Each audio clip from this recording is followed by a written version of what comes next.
I'm 88 years old. My name is Mary. When Richard died, people surrounded me with advice I didn't ask for. They spoke in soft, careful voices, as if I had suddenly become fragile glass. You'll need help now. You shouldn't be alone at your age. Move closer to your children. It's safer. They meant well. I don't question that. But here's what no one tells you about getting older, at least not honestly. The most reliable support you'll ever have doesn't come from your family. It doesn't come from your friends.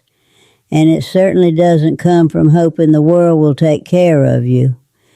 It comes from 5 things you build yourself. I know how that sounds. Harsh. Maybe even a little cold. But I've lived long enough to watch what happens when people ignore this truth. I've watched people my age slowly shrink, first in what they can do, then in what they believe they deserve, and finally, in who they are. And I've also watched a small number of people stay whole, stay independent, stay themselves. The difference wasn't luck. It was these 5 things. I didn't always understand how important this was. I learned it the hard way at 75.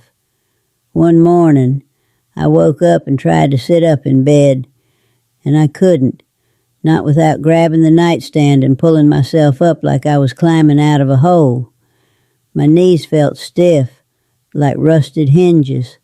My back was tight, uncooperative. I remember sitting there, frozen, thinking, this is how it starts. Not dramatically, not all at once, just small losses, a little stiffness, a little weakness, and then suddenly your world gets smaller. I thought about Mrs. Patterson down the street. She had been active, lively, always out in her garden.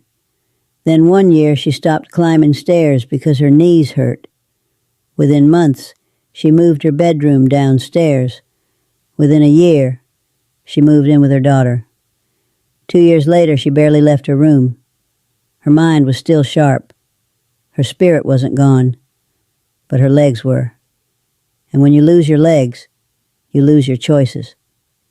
That morning, sitting on the edge of my bed, I made a decision.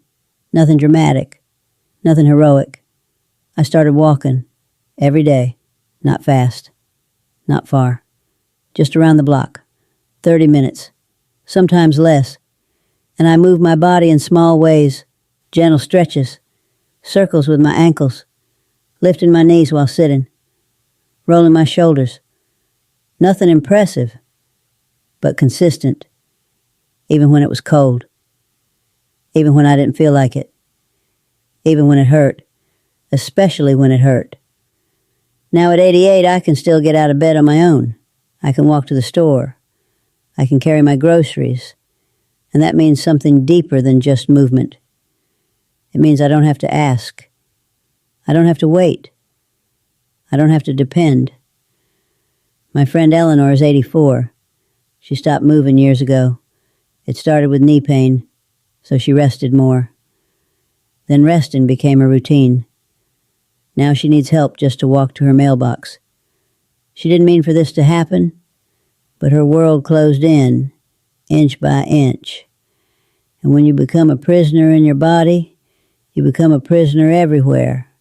So protect your movement, not because you want to be fit, because you want to stay free. I used to think security meant having more savings, more comfort, more things. I was wrong. Security means needing less. I learned this at 68, 2 years after Richard died. I was sitting alone at the kitchen table, bills spread out in front of me. The house was too big. The heating cost too much. Taxes kept rising. I was maintaining a life I didn't even want anymore, but I was used to it. And habit is a powerful trap. I remembered my neighbor, Mr. Hartley. He had done everything right, worked hard, saved money, retired comfortably. But his life was expensive. Big house, 2 cars, constant spending. By his mid-70s, his savings started disappearing faster than he expected, and eventually he had to ask his son for help. I'll never forget the way his voice changed when he talked about it, not just embarrassed, smaller. Every time he asked, something inside him faded. I didn't want that. So I made a choice that scared me. I sold the house. I moved into a small, simple place, 1 floor, easy to maintain, paid in full. I got rid of the second car. I simplified everything, and something unexpected happened. I felt richer. Not because I had more money, because I needed less. When you need less, you don't owe anyone anything. You don't have to accept help you don't want. You don't have to stay silent to keep the peace. You don't have to trade your independence for comfort. My friend Dorothy is 86. She still lives in her big house. She struggles to afford it, but she refuses to leave because she worries about appearances. So she asks her children for help, and every time she does, resentment grows on both sides. She has more than I do, but I am freer. Needing less isn't deprivation, it's power. After 60, your body stops giving second chances. That's the truth no one likes to hear. I watched my brother Tom ignore every warning sign. He smoked, drank, ate whatever he wanted, avoided doctors. I feel fine, he'd say. At 71, his body sent the bill. Diabetes, high blood pressure, heart problems. Suddenly, his life became a schedule of medications and appointments. He didn't die, but he stopped living. Everything revolved around managing decline. I chose differently. At 70, I started small habits, morning walks, simple meals, water instead of sugary drinks, regular sleep, annual checkups, not because I enjoyed it, because I understood the alternative. Now at 88, I don't rely on daily medication. My blood pressure is steady. My heart is strong. I'm not special. I just did small things every day for years. Health isn't luck, it's maintenance. Ignore it, and you'll pay later with interest. Take care of it, and you buy yourself something priceless. Independence. This one matters more than anything else, because after 60, loss becomes part of life. You lose people. You lose abilities. You lose the version of life you once knew. The question isn't if you'll face loss. It's whether you can survive it without falling apart. When Richard died, I felt like half of me disappeared. 44 years of marriage doesn't just end quietly. It leaves an emptiness that echoes through everything. I had 2 choices. I could collapse into that emptiness, or I could carry it and keep moving. I chose to keep moving, not because I was strong, because I knew what would happen if I didn't. I let myself grieve. I cried. I missed him every day. But I didn't let grief become my identity. I kept my routines. I kept my walks. I stayed connected to life. Slowly, something new formed. Not better. Not the same. Just new. My friend Virginia lost her husband around the same time, but she stopped living. She withdrew from everything. Stopped seeing people. Stopped leaving the house. She waited for her children to fill the space her husband left. But no one can do that. Now, years later, she still waits, still needs, still feels abandoned. Not because people don't care, because she gave her entire life to someone else and didn't know how to rebuild when he was gone. Resilience isn't about being tough. It's about continuing, even when you don't feel like yourself, even when everything has changed. If you can't do that, you'll always need someone to carry you, and eventually they won't be able to. This is the hardest one, because after a certain age, people start deciding things for you. Your children worry. Doctors talk over you.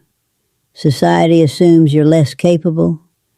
And if you don't know who you are, what matters to you, what you will and won't accept, you slowly disappear. Not all at once, nay, just piece by piece. My friend Helen went through this. First, her children convinced her to stop driving, then to move closer to them, then to give up activities they thought were too risky. By 77, she wasn't living her life anymore. She was living a version of life designed by others, and the resentment inside her. It's heavy. I chose differently. When my daughter suggested assisted living just to be safe, I said no, not angrily, not defensively, just clearly. I appreciate your concern, but I'm capable of taking care of myself. If that changes, we'll talk. But that time isn't now. She pushed, she worried, she tried, but I knew who I was, and I knew what mattered. Independence, choice, dignity. At 88, I still live in my home, not because I'm lucky, because I decided what I'm willing to give up and what I'm not. If you don't decide that for yourself, someone else will, and you may not like their version of your life. These 5 things: your body, your ability to need less, your health, your resilience, your sense of self. No one can build them for you, and once you have them, no one can take them away. I'm not saying your family doesn't love you. I'm saying love isn't enough. Love doesn't replace independence. Love doesn't carry your body. Love doesn't make your decisions. If you can't stand on your own, you'll spend your later years leaning on people who have their own lives to live. And that's not fair to them or to you. If you're 60, 70, even 80, it's not too late. But you have to start now. Move your body. Simplify your life. Take care of your health. Strengthen your mind. Know who you are. Because I promise you this, at 90, you won't regret discipline. You'll regret delay. If this spoke to you, tell me in the comments. I read every one. And before you go, there are 3 things nobody tells you about living alone. The difficult truths, the quiet challenges, and how to handle them without losing yourself. Click the video on your screen now if you want to understand what I mean. Subscribe if you want to sit with me again. Until then, take care of yourself, whatever that means to you.